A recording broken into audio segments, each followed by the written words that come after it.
because you're worthy. Jesus, you're everything to me.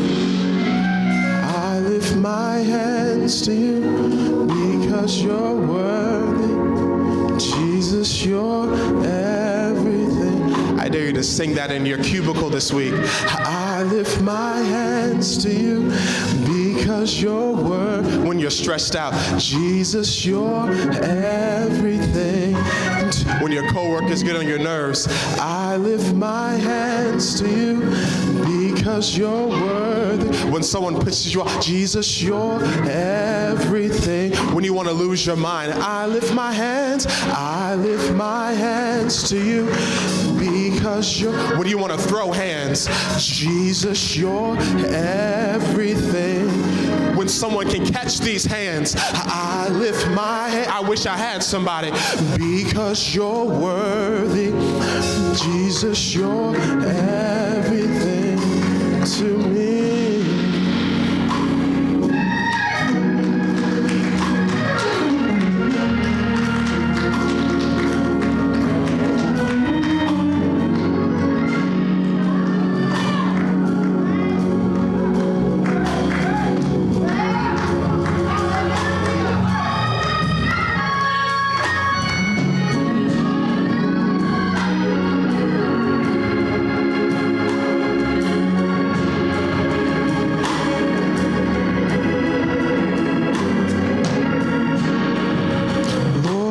You reign, I lift up your name. You are the great I am. No music.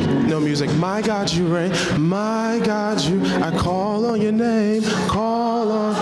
You are the great. You are the great I. Let him hear your worship. Say, Lord God, you reign. Lord God, you reign. I lift up your name. I lift up your name. You are the great. You are. Say, my God, you reign. I call on your name. Say, you are the great. Now, if he's great, give him a great praise right there. Come on. Come on, take a minute. Give him a great praise. Come on. Take a minute. Come on, give him a great praise. I'm going to give you 60 seconds. Come on. I'm going to give you, you got 50 more seconds. I'm going to give you 50 more seconds. Come on, if he blessed you, come on.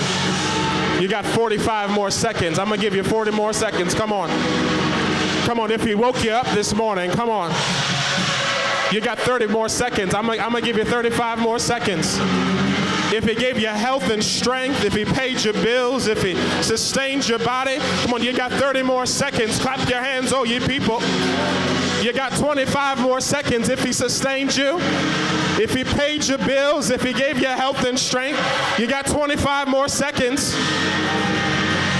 Come on, I dare you to go crazy, but you got 20 more seconds. I got a sermon for you, but if he's been good to you, if he's opened doors for you, if he sustained your body, if he helped you through it, if he's helped you over it, if he's paid your bills, I dare to rise on your feet. Let something in your feet move to your knees and move to your hips and move to your core and move to your hands and move to your arms and move to your hands and move to your mouth and open up your mouth, and to God be the glory. Yes! Yes! Yes!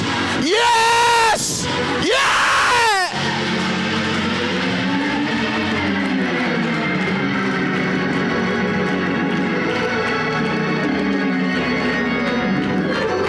To God be the glory for the great things.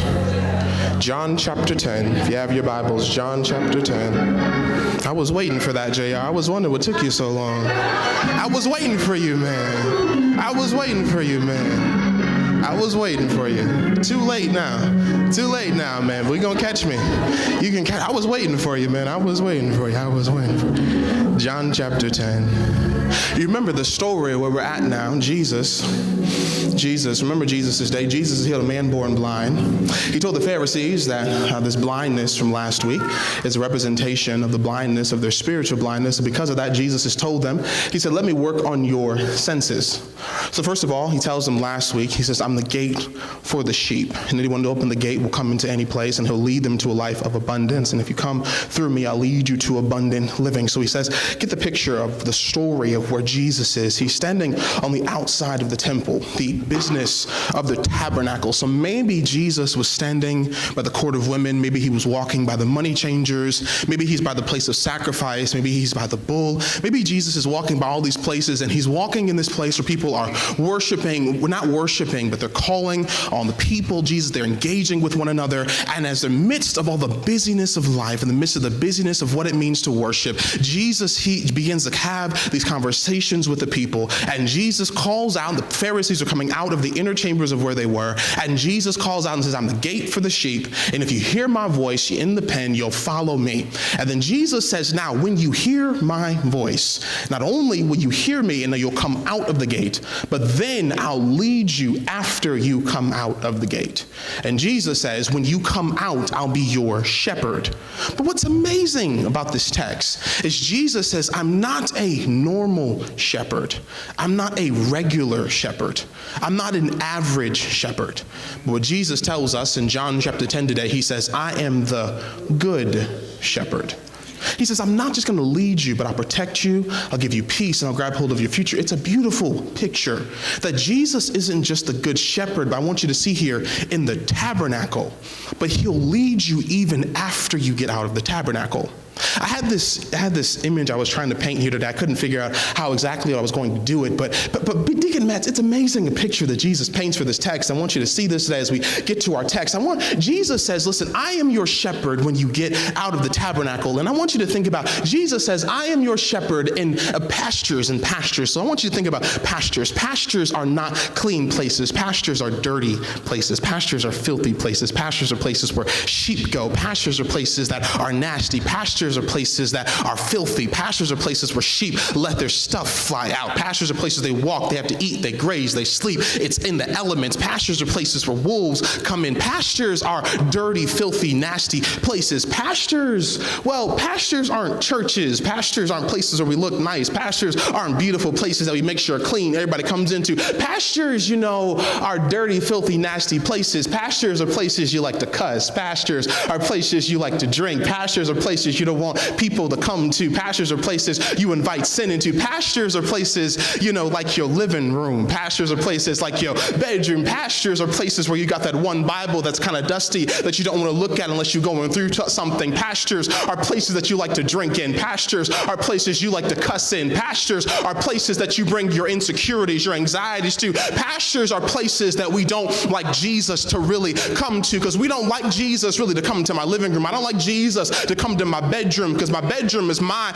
domain. Jesus, you can stay in church, but don't come to my living room. Don't come to my cubicle, because Jesus, I handle my job. You just get 10% or 2%. Jesus, I handle my tests. You don't need to come to my classroom. Jesus, I'll handle my dorm room, because I drink in my dorm room. I cheat in my living room. I send text messages in my bedroom. And Jesus says, listen, it's one thing to hear my voice when you come to the tabernacle, but Jesus says, I am the good shepherd, meaning when you finish hearing my voice in the tabernacle, I want to lead you and be your leader, even in the places that you don't want me to go into, the places where you enjoy sinning. What would your life look like if you said, Jesus, come and lead me even in my dirty places? What would your life look like if you said, Jesus, if you didn't come home and unload all the filth from your day in your living room and stress your spouse out, but you came home and said, but this is the way that Jesus led me today? What would your classmates look like? How would your discipleship look like if you didn't come home after taking a test and say, this is how class stressed me out, but you came home and said, but this is how Jesus led me today? What would your children look like if the first time they saw you after you got home from work is you didn't come home and say, this is how much I hate my coworkers, but this is how the Lord led me today? Because after you hear his voice in the tabernacle, this is how the Lord led me today. Jesus says, listen, you heard my voice in the pen in, good. You stayed at the gate, good. But he says, now, after you come out the gate, once you leave the tabernacle, Jesus says, I'm not just your shepherd, but when the wolves show up, I am the good shepherd. And I want to lead you even in filthy places, because I'll keep you in your filthy places.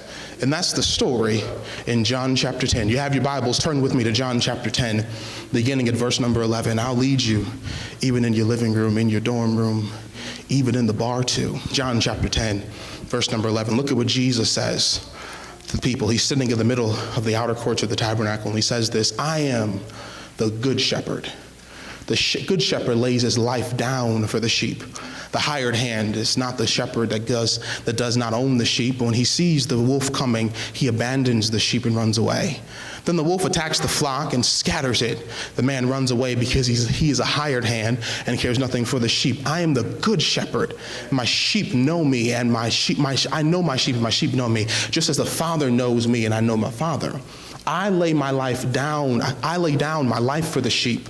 And I have other sheep that are not in the sheep pen. I must bring them also. They too will listen to my voice, and there will be one flock and one shepherd. And the reason my Father loves me is that I lay down my life only to take it up again. No one can take it from me, but I'll lay it down on my own accord. Why?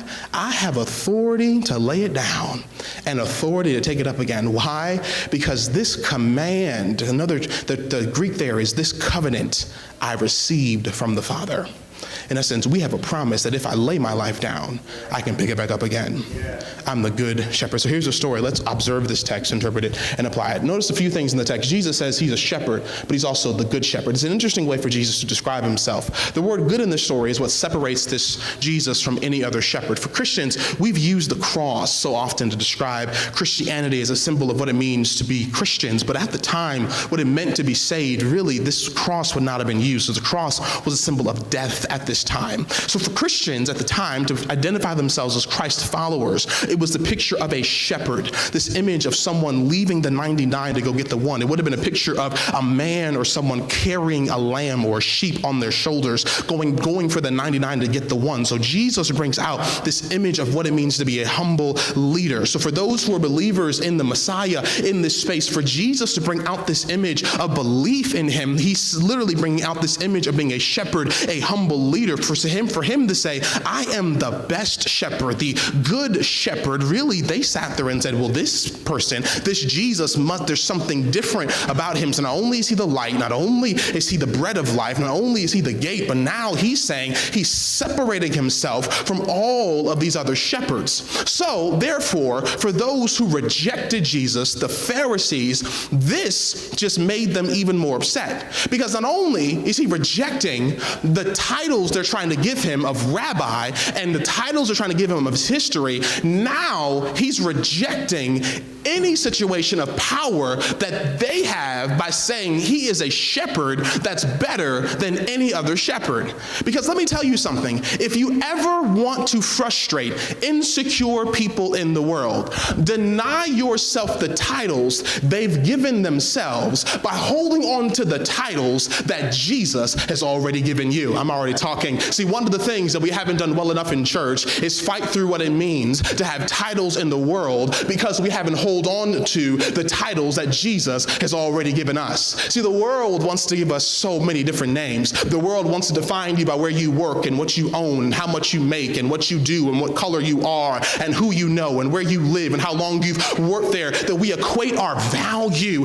based upon what the world has called us, and we forget that Jesus has already called you something else. And if you forgot what Jesus has called you, let me just remind you what Jesus has already called you. In John 15, he called you a friend of the King. He called you loved in Romans chapter 8. He called you redeemed in Romans chapter 3. He called you protected in Psalm number 3. He called you bold and confident in Psalm 138. He called you upheld by him in Psalm number 55. He called you masterfully crafted in Ephesians chapter 2. He called called you strong in Psalm 28. He called you a fearless powerhouse in 2 Timothy chapter 1. He called you free in 2 Corinthians chapter 3. And you can hold on to whatever the world wants to call you, but God already put a name on you, and the world can call you whatever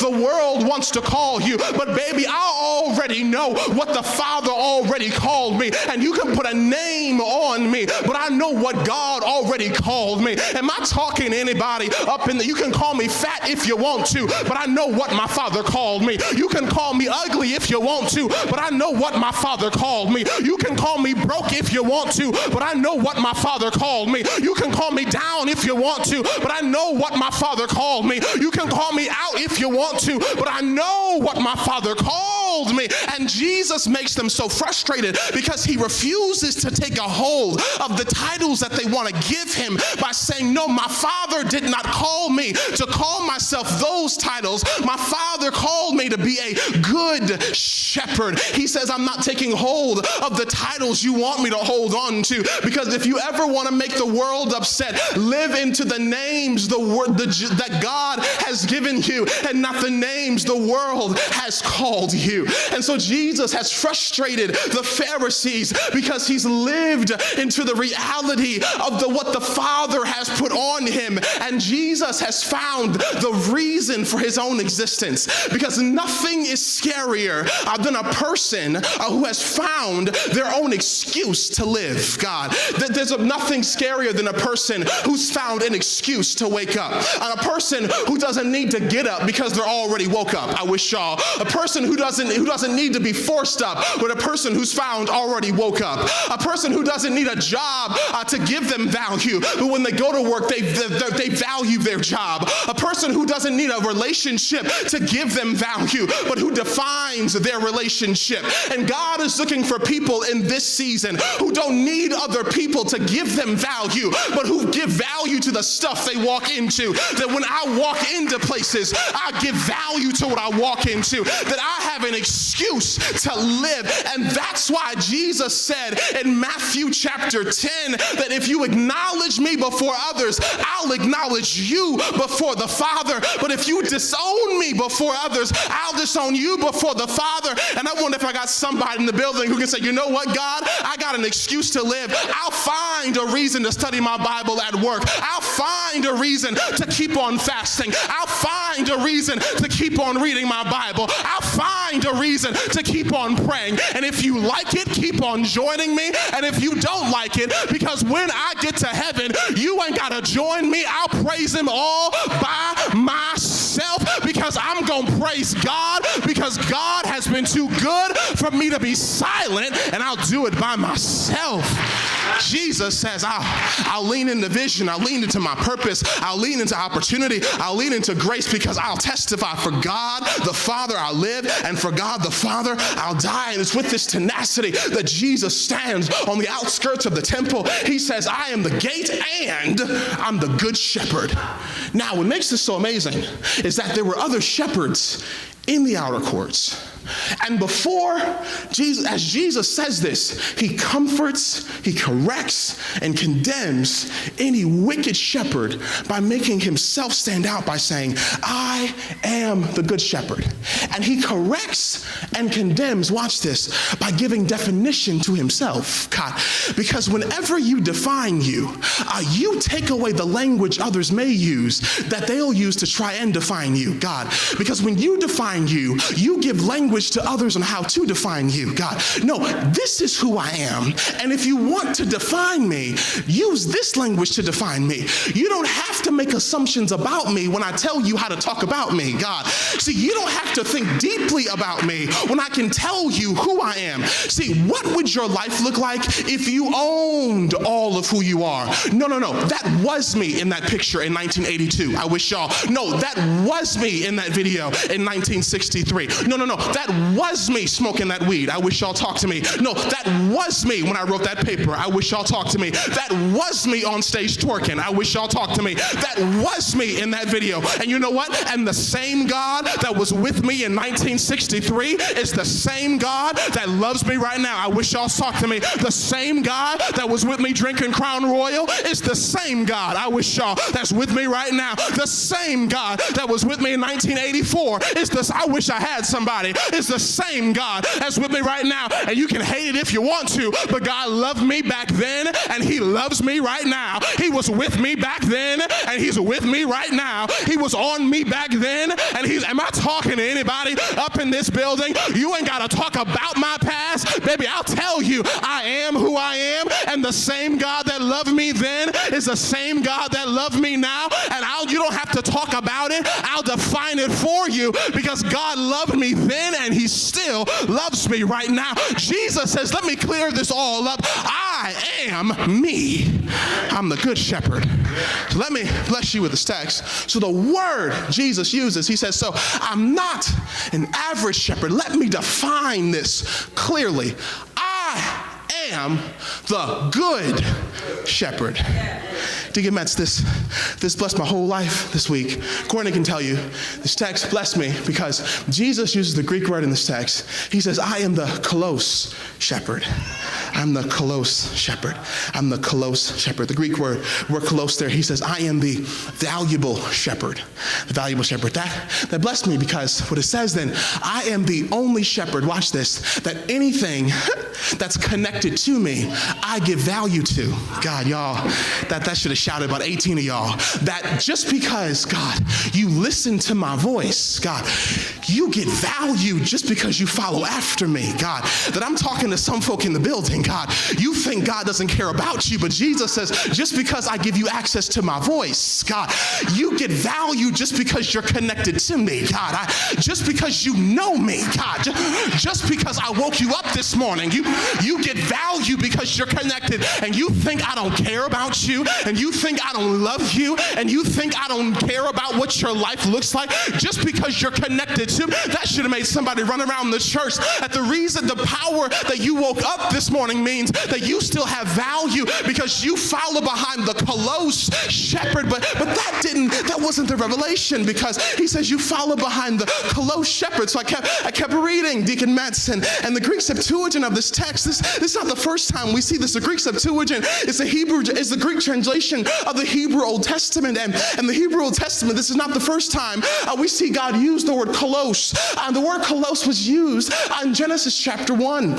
Genesis chapter 1, when God created the world, he stepped out on nothing, saw everything, and created everything. And when God created the world, watch this, and when God said it is good, watch this, and when God said it is good, God gave value to the world. And so when God said it is good, watch this, the word that God used when he said it is good, he said it is kalos. And so in essence, God said the same value, oh my God, that when I saw nothing and created everything is the same value, God. I give my children, I wish y'all, every single day, God, I wish I had somebody, every single day when I'm leading them, and you think your boss gonna take you out when you got a God who sees value that creates worlds. I wish I had somebody. When God sees value that shifts atmospheres on you every single day, he says it was good, but that wasn't the revelation. And so I kept reading this over and over. And so y'all, I pulled out the Hebrew, I pulled out interlinear Greek and Hebrew. And y'all, when you read this text in the interlinear Greek and Hebrew, it blessed my life. Because when you read this text, the way that God spoke in Genesis 1 and the way that Jesus spoke in John chapter 11, you remember that Jesus was present in Genesis 1 the same way Jesus was present in John chapter 10. And so when God spoke in Genesis chapter 1, he created the world. He stepped out on nothing. He created everything. The text tells us that it wasn't that God said it is good, it is close, that God sat there when he created the world. He stepped back and he said, yes, it is good. He looked at the sun, the moon, the stars, the animals, and God said, yes, this is good. And so when you read that same thing in the original language in John chapter 10, Jesus is not just saying, I'm the shepherd that gives you value. I'm the shepherd that honors you. Jesus is saying, I am the shepherd, the valuable shepherd, the shepherd that gives you value. But I'm the shepherd that will always, watch this, I will always lead you to where God says yes. God, I hope y'all get me. He says, I will never lead you astray. I will always, God, lead you, God, to where God says yes. I wish I had somebody, and it blesses me because what Jesus is saying in this text to us is that not only is he valuable, not only are you valuable, but there's nothing and no place that God will ever lead his children where God has not said yes. There's nothing that God will ever take you through that God has not already said yes to on the other side. That when you listen to God's voice, when you trust God's voice, that if it takes a mountain, God's already said yes, God. That if it takes a valley, God's already said yes. If it means death around you, God's already said yes. If he leads you to a Red Sea, God's already said yes.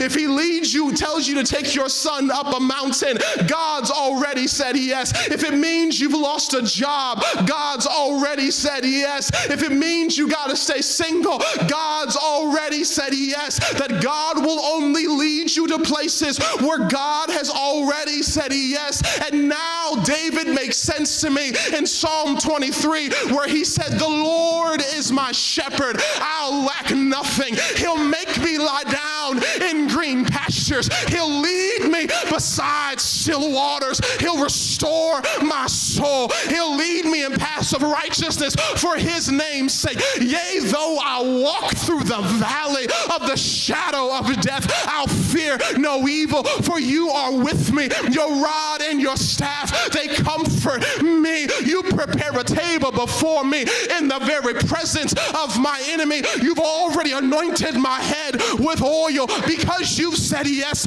My cup, I wish I had somebody, has overflowed. Surely goodness and mercy will follow me all the days of my life, and I'll be in God's house forever and ever. That because I follow the good shepherd, he's leading me, yes, to my marriage, and yes, to my money, and yes, to graduation, and yes, to my future, and yes, to my home, and yes, to my opportunity, and yes, to my home, and yes, to my college, and yes, to my debt. Am I talking to anybody up in this building right now who can agree in the spirit realm that God has spoken yes over your life? That can say, God said yes to debt reduction, and yes to graduation, and yes to your future. That can take 15 seconds and open up your mouth and agree with the yes that God has already put over your life. Yes, that it's going to be paid off. Yes, I will get that home. Yes, I will get my debt reduced. Yes, my body will be healed.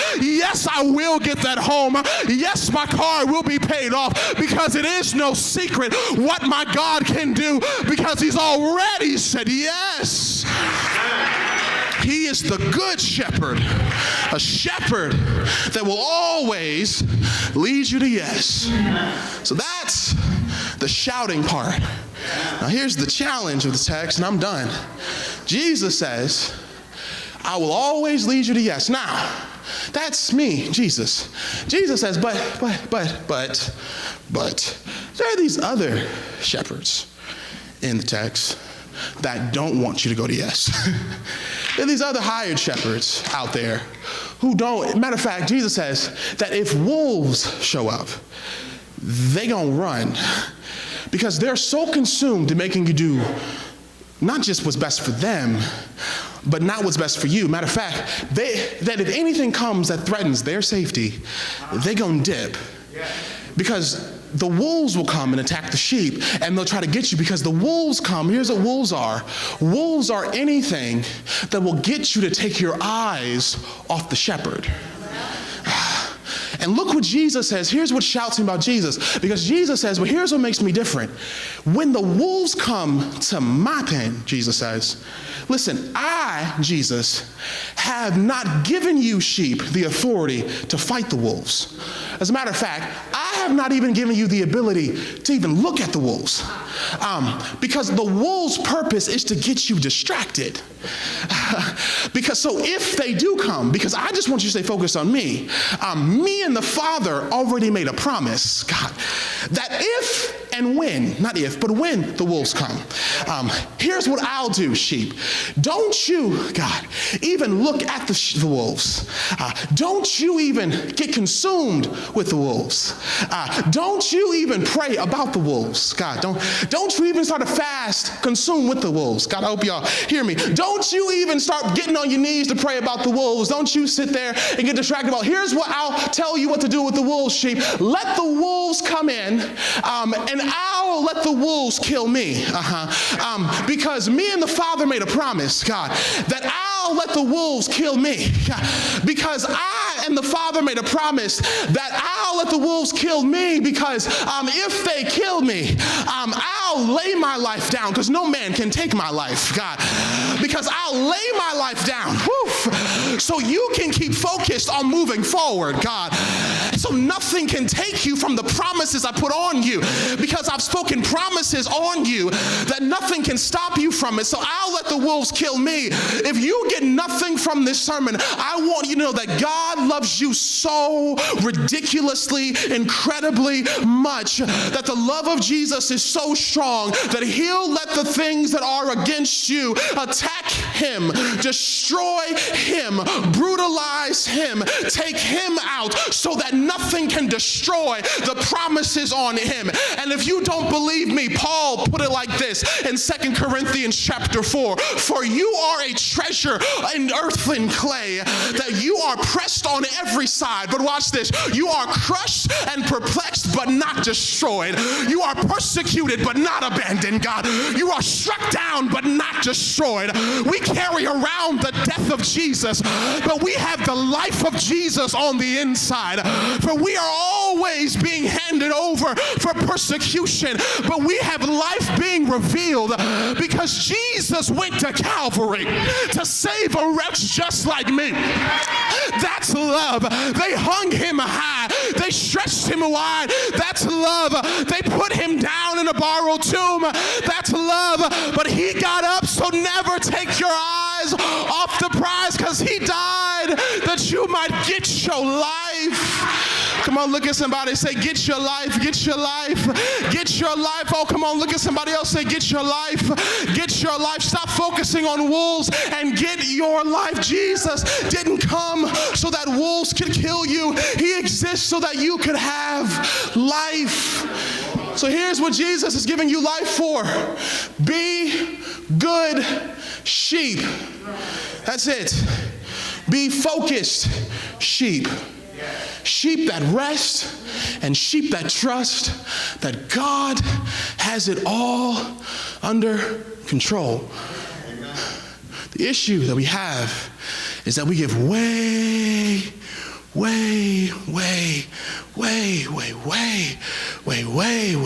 too much focus to the wolves that show up, that we miss that what it means to be good sheep. That too much focus is given to the wolves. That, watch this, Jesus said, I have not given you ability to fight. I want you to see this. You don't have not even authority. You can pray all you want to, but you don't even have ability to fight them. There's too much focus given to the wolves. Watch this, that Jesus said he would let them kill him. The wolves that Jesus said, listen, they have power, watch this, to take him out. You think you can defeat something that Jesus says can kill him? That he says, listen, I'll allow them to take my life.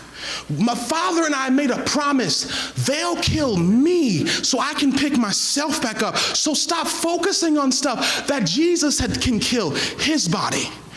We give too much attention trying to defeat wolves that we miss what it means to follow the shepherd. And let me clear this up really quickly, because I don't want you all to immediately jump to, because right now some of you are thinking about, yep, that wolf of a coworker. Let me say this right now. Wolves ain't always people. Let me clear this up. Wolves are things and mindsets that keep us distracted from following the shepherd. Wolves are thought processes that keep us from following. Wolves are those emails, that you don't manage your time well enough, that you keep sending emails over and over, and it's those emails that get you more and more into your lunch break, and then you get more and more into your lunch break, and now you begin to blame your coworkers, but it's your lack of time management. Amen, lights. Your lack of time management, and now you want to blame your coworkers, but it's some insecurity that you're not willing to deal with, that now all of a sudden your wolves become coworkers. No, the wolf is your lack of time management. Wolves are things that keep us from reading our Bibles, praying with our spouses, praying with our loved ones, stop seeking wise counsel, stop following the shepherd. Wolves can become people, but they don't start as people. Wolves start as a glance too long on the bus to somebody who ain't your spouse. Wolves start as a text when your spouse goes to bed and you roll over and you just got to send that one text out to a number that you didn't save, or you saved as Pizza Hut. Y'all laughing because you gonna change the number to Domino's tonight. Wolves start as an extra $5 that you use on your credit card that was your business, that wasn't a business expense. Wolves start as 5 minutes worked into your lunch break. Wolves start as working into your weekend without an extra pay, and then all of a sudden wolves become adultery. Wolves become a mistress. Wolves become infidelity and embezzlement. Then wolves become sin. Jesus said, what would happen if you spent your workday and your home life and the passionate places you enjoy, sin, following the shepherd, instead of spending that time fighting about wolves? Think about how we go into our days. We wake up right now, you're leaving out of here, and you want us to sing, "This is how I fight my battles," because you want to spend all our time fighting. How can we go into our days tomorrow? How can you fight your coworkers? How can you fight? You just want to fight people. You want to fight someone. I'm going to win. I'm going to win. I'm going to win. Do list. I'm going to beat them today. I'm going to go to lunch before them. I'm going to get on the bus before them. I'm going to get in the parking lot before them. I'm going to beat them. I'm going to beat them. I'm going to get a better raise. How much did they make this year? How much is their bonus was? Right? And then think about how you come to worship. What can I get from this sermon today to beat my coworker tomorrow? Now you mad at me because I'm giving you no trick. How can I win this? How can I defeat this? How much weight am I losing compared to that person? That's why you're doing this fast. I want to lose weight. You're wicked, right? How can I want to win this. I want to defeat this. So you come to worship wrong because you're not coming to see Jesus, because you're not coming to follow the shepherd. You're coming because you want to defeat something. And Jesus is saying, I want you to focus. I defeat wolves. You follow the shepherd. I defeat wolves. I want to lead you to a place of joy, peace, love, and grace. That's why your anxiety levels are so high, because you're so concerned about defeating wolves that you ain't even follow the shepherd. So I want to give you two things really quickly, two principles, how to get your focus back. And I said this really quickly. I'm going to get out of here because I have no long points. Just really quickly, how to get your focus back. And I want to enact something, and we want to get rid of these wolves today. I want to get your focus off wolves to follow the shepherd. First of all, it's not important who you were born as. It is important who you become. It's not important who you're born as. So listen, let me tell you this. We are sheep. And very frank about sheep. Sheep are not very smart animals. That's why when you read Psalm 23, the Lord is my shepherd, I shall not want. He makes me lie down in green pastures, leads me beside still waters. Here's the thing about still waters. The thing about sheep had wool on their bodies. Wool gets soaked up with water, and the reason the shepherd, they would say, lead me beside still water. Shepherds would have to get in the water, because if the sheep got anywhere near the water would soak their wool up and the sheep would drown, right? So the shepherds would have to lead them beside still water, because still water could kill sheep. And so what the text is showing us here is that sheep are not the smartest animals. We all, no matter how strong we are, have weaknesses and needs. Sheep are wandering animals. But what Jesus is showing us is, listen, I know you have weaknesses and I know you have strengths. But what I want you to get to a place is, I want you to concentrate more so on what you're strong in. And I want you to stop spending all your time talking about what you were before you met me. But I want you to spend more time engaging in what I've done in your life since you met me. Because you're not who you were when you met me, but you are who you are since you've met me. And a lot of us get too consumed in what we were before we met Jesus. But yes, let's be real here. Before you met Jesus, you were lost, confused, depressed, upset, angry, whatever it was. But let me tell you, you are not who you were when you met Jesus. You're not who you were born as, but you are who you are becoming. You're becoming a child of God. You're becoming a disciple of Christ. You're becoming a learner of the Lord. You're becoming a leader. You're becoming a mother and a father. You're becoming someone who leads others to Christ. You're becoming a person who will save other people. You're becoming someone. And what would happen if we spent more time rejoicing about who we're becoming instead of crying in sorrow about who we were born as? I want you to spend more time rejoicing over who you're becoming instead of crying over who you were born as. Secondly, never allow someone else's emergency to be your urgency. Never allow someone else's emergency to be your urgency. I love how Jesus shows the difference between him and the other shepherds. He says the hired shepherds run away. Jesus says, I'll never run. I'll never leave you. I'll never forsake you. I'll never allow the foolishness of a wolf to distract me from loving you. I will never allow sin to stop me from caring for you. Jesus shows us here, I will never allow any emergency to be my urgency. I'll always lead you.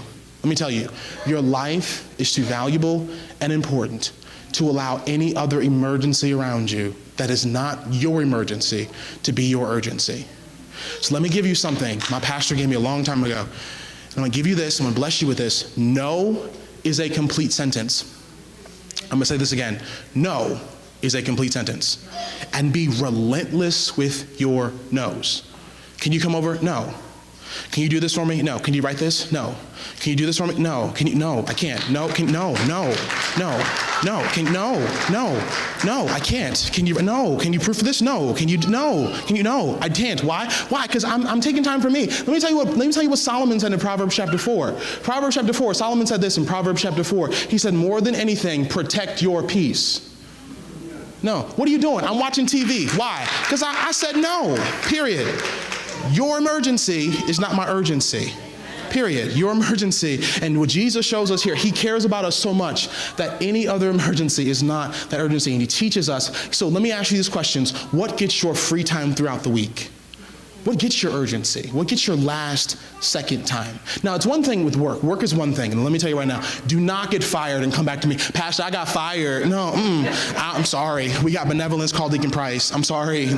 Don't do that to me. Don't do that. Don't do that. Pastor, I went to work and don't do that to me. But I'm telling you, never allow someone else's emergency to be your urgency. And last thing, finally, listen more than you talk. The louder you scream, the smaller your courage is. The loudest one, I've learned the loudest voices are often the most meaningless voices. The louder one boasts, the more inferior they feel. Jesus challenges us, listen, stop screaming at and screaming about wolves. One of the amazing things about the Psalms is that the way that sheep knew the shepherd's voice is the shepherd would sing songs over the sheep. That's why so many of the Psalms in the book of Psalms were actual songs the shepherds would sing over the sheep. That's how the sheep would know the shepherd's voice. And so I think what happens is that we allow the voices, the noise of the wolves to get louder than the voice of the shepherd. And so we've allowed emails and comments and Facebook statuses and things people said about you and things from your childhood to be louder than the songs that Jesus sings over you. So let me ask you this question. What song do you need the shepherd to sing over you? What song? Maybe some of you right now, you have illnesses in your body and you need Jesus to sing a song of being the great physician over you. And maybe some of you right now, you're very overwhelmed and you need the shepherd to sing a song that he's the rock over you. But here's the activity I want us to do, and I want us to participate in this before we go today. There's paper in your chair, your seats today.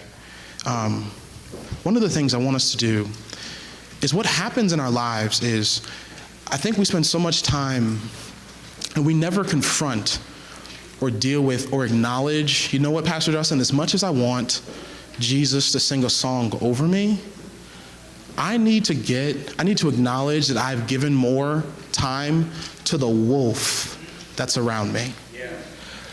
So on the paper that's in front of you, I want you to write down the wolf. What is the wolf? What is the wolf for you? For some of you, it might be time management. It might be, what is the thing that's keeping you from fully focusing and following the shepherd? It could be a person. It could be, I pray it's not, but it could be. It could be your job. It could be time management. It could be your pride. No one's going to read these. I just want you to write it down. No one's going to see this, but I just want you to write it down. What is the wolf? What is the thing that's keeping you? Because right now I want you to know over every one of your lives, Jesus is singing a song. But this wolf is keeping you from hearing it. And as we put our hearing aids in today, what is keeping you from hearing the song that Jesus is singing over you?